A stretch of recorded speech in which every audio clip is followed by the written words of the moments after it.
بسم اللہ الرحمن الرحیم نحمده ونصلی علی رسولہ الکریم اما بعد فاعوذ باللہ من الشیطان الرجیم بسم اللہ الرحمن الرحیم۔ خلاصہ پارہ نمبر 9۔ 8ویں پارے کے آخر میں حضرت شعیب علیہ السلام اور ان کی قوم کی داستان تھی۔ 9ویں پارے کے شروع میں ان کی بقیہ داستان کو ذکر فرمایا۔ قوم شعیب نے حضرت شعیب علیہ السلام کو دھمکی دی کہ اسی دین پر رہو جس پر ہم ہیں۔ یہ کیسے ہو سکتا ہے کہ میں تمہارے دین کو اختیار کروں جو کفریہ ہے؟ حضرت شعیب علیہ السلام نے ان کی بات سے انکار کیا۔ قوم نے سرکشی کی، پھر ان پر زلزلے کا عذاب آیا اور یہ تباہ و برباد ہو گئی۔ اللہ تعالیٰ کی سنت ہے کہ جب کوئی قوم نافرمانی پر اتر آتی ہے تو اللہ تعالیٰ اسے تنبیہ کے لیے کبھی غربت، کبھی فقر، کبھی بیماریاں اور کبھی اور چیزوں کے اندر مبتلا کر دیتے ہیں۔ اگر وہ پھر بھی باز نہیں آتی تو اللہ تبارک و تعالیٰ انہیں یکدم عذاب دے کر ختم فرما دیتے ہیں۔ پھر آگے حضرت موسیٰ علیہ السلام اور فرعون کا واقعہ بہت تفصیل سے فرمایا۔ حضرت موسیٰ علیہ السلام کا جادوگروں سے مقابلہ ہوا۔ حضرت موسیٰ علیہ السلام غالب آ گئے۔ جادوگروں نے کلمہ پڑھا اور ایمان لے آئے۔ حضرت موسیٰ علیہ السلام کے 2 خاص معجزات کا ذکر فرمایا۔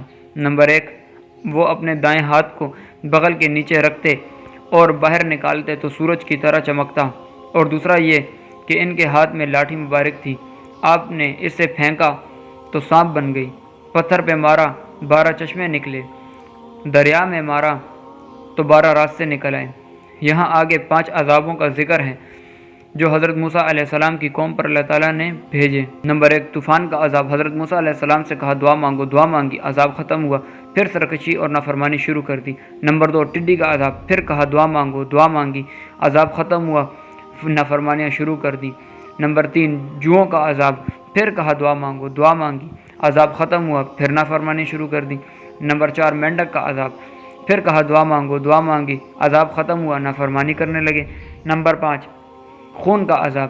کھانے میں خون، پانی میں خون، کہا دعا مانگو، دعا مانگی، عذاب ختم ہوا، پھر نافرمانی شروع کر دی۔ اس قوم نے سرکشی کی انتہا کر دی، اور جب باز نہیں آئے اور سرکشی بڑھ گئی تو اللہ تعالیٰ نے ان کو دریا کے عذاب میں غرق کر دیا اور وہ قوم تباہ و برباد ہو گئی۔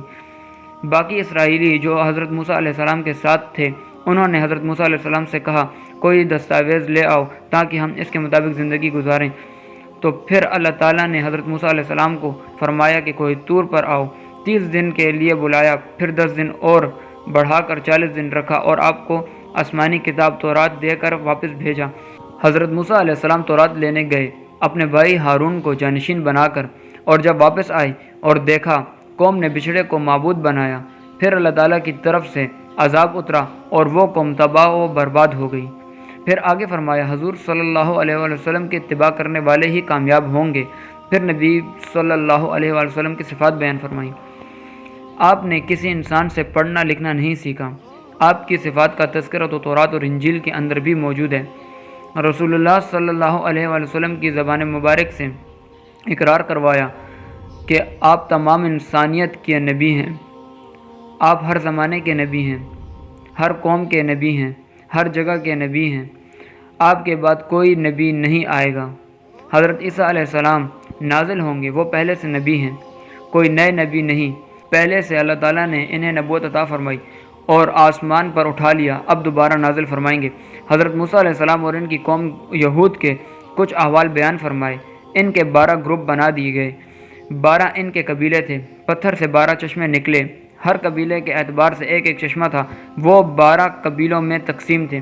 حضرت آدم علیہ السلام کو جب جنت سے اتارا گیا تو وادی نامہ جو عرفات میں ہے، اللہ تعالیٰ نے تمام انسانوں کو حضرت آدم علیہ السلام کی پشت سے چونٹی کی طرح چھوٹے چھوٹے نکالے اور پھیلا دیا۔ پھر ان سے پوچھا کیا میں تمہارا رب ہوں؟ ان سب نے وعدہ کیا اور کہا بالکل آپ ہمارے رب ہیں۔ یہاں پر اسی عہد الست کا ذکر ہے، اسی عہد کا صدقہ ہے آج بندہ اپنی زبان سے اللہ تعالیٰ کا اقرار کرتا ہے اور دل سے اللہ تعالیٰ کے وجود کو مانتا ہے۔ کبھی اچانک مشکل میں پھنس جائے تو فوراً اس کے آثار نمایاں ہوتے ہیں اور مشرک بھی اللہ تعالیٰ کا نام لینے پر مجبور ہو جاتا ہے۔ پھر اس کے بعد یہاں بلعام بن باورا کا ذکر ہے۔ جب حضرت موسیٰ علیہ السلام کو حکم ہوا کہ جبارین قوم ہے، اس کے خلاف جنگ کرو، تو انہوں نے بلعم بن بورہ سے کہا کہ تم مستجاب الدعات ہو، اللہ تعالیٰ تمہاری ہر دعا قبول فرماتے ہیں، تم حضرت موسیٰ علیہ السلام کے لیے بد دعا کرو کہ وہ ہلاک ہو جائیں، الیاذ باللہ۔ بلعم نے کہا وہ تو نبی ہیں، سچے ہیں، ان کے خلاف میں بد دعا کیسے کروں؟ خیر، قوم نے منت کی، ترلے کیے، پھر بڑی رشوت دی۔ قوم اور مال کی محبت میں اللہ کے نبی کے خلاف بد دعا کرنے لگا، اس کی زبان لٹک گئی کتے کی طرح۔ بد دعا اس نے موسیٰ علیہ السلام کے لیے مانگی تھی، وہی کلمات اس کے منہ سے اپنی قوم کے خلاف نکلے۔ قوم تو خیر ویسے بھی برباد ہونی ہی تھی، یہ بھی عبرت کا نشان بن گیا۔ پھر یہاں بتایا مختار کل اللہ تعالیٰ کی ذات ہے، عالم الغیب اللہ تعالیٰ ہی ہے۔ دو قسم کی نمازیں ہیں، جہری اور سری، فجر، مغرب اور عشاء یہ جہری ہیں، ظہر اور عصر یہ سری ہیں۔ دونوں نمازوں کا حکم فرمایا، جب امام نماز پڑھائے تو توجہ سے سنو۔ ظاہر بات ہے توجہ سے تب سنو گے جب خاموش رہو گے۔ ظہر اور عصر کی نماز پڑھائے اور قرأت آہستہ کرے، تمہیں آواز نہیں آتی، اب بھی خاموشی سے سنو۔ نماز دو قسم کی ہے اور حکم بھی دو قسم کے ہیں۔ آواز آ رہی ہے تو فاستمعوا لہ، تو سنو، اور اگر نہیں آ رہی وانصتوا، پھر بھی سنو۔ فرمایا کہ امام کے پیچھے سورہ فاتحہ اور کوئی سورت نہیں پڑھنا، نہ جہری میں اور نہ ہی سری میں، نہ عید میں، نہ وطر میں، نہ جمعے میں، نہ اور کسی نماز میں، نہ تراویح میں۔ سورۃ الانفال، انفال نفل کی جمع ہے، نفل زائد کو کہتے ہیں۔ مراد اس سے مال غنیمت ہے۔ میدان جنگ اور جہاد سے مقصود اللہ تعالیٰ کی رضا ہوتی ہے۔ اضافی مال، اضافی چیز، اللہ تعالیٰ مال غنیمت بھی عطا فرماتے ہیں۔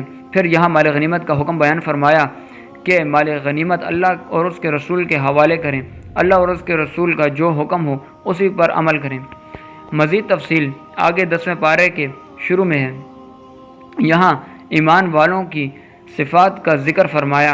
ایمان والوں کی صفت اللہ سے ڈرنا، خوف خدا، اور دوسری صفت تلاوت اور ذکر کرنا۔ تیسری صفت ایمان والوں کی اسباب اختیار کرنے کے بعد اللہ پر بھروسہ کرنا، اور چوتھی صفت ایمان والوں کی کہ نماز کی پابندی کرنی، اور پانچویں صفت اللہ کا دیا ہوا مال اللہ کی راہ میں خرچ کرنا۔ یہ ایمان والوں کی صفات ہیں۔ اللہ تعالی ہمیں بھی اپنانے کی توفیق عطا فرمائے۔ پھر یہاں سے آگے کئی آیات میں غزوہ بدر کا ذکر فرمایا، مثلا کہ جب کفار کے ساتھ میدان جنگ میں آمنا سامنا ہو تو پیٹھ مت دکھاؤ، ڈٹ جاؤ۔ ایمان والوں، اللہ اور اس کے رسول صلی اللہ علیہ وسلم کی اطاعت کرو۔ ایمان والوں، جب اللہ اور اس کے رسول کا حکم ہو تو فوراً لبیک کرو۔ اللہ اور اس کے رسول سے بے وفائی نہ کرو، امانت میں خیانت نہ کرو، ایمان و تقوی اختیار کرو۔ پھر آخر میں کفار کو تنبیہ کی کہ باز آ جاؤ، تمہارے پچھلے جرائم کو معاف فرما دیں گے۔ اگر تم باز نہ آئے تو جیسے تمہارے پچھلے تباہ و برباد کر دیے گئے، اسی طرح تم بھی تباہ و برباد کر دیے جاؤ گے۔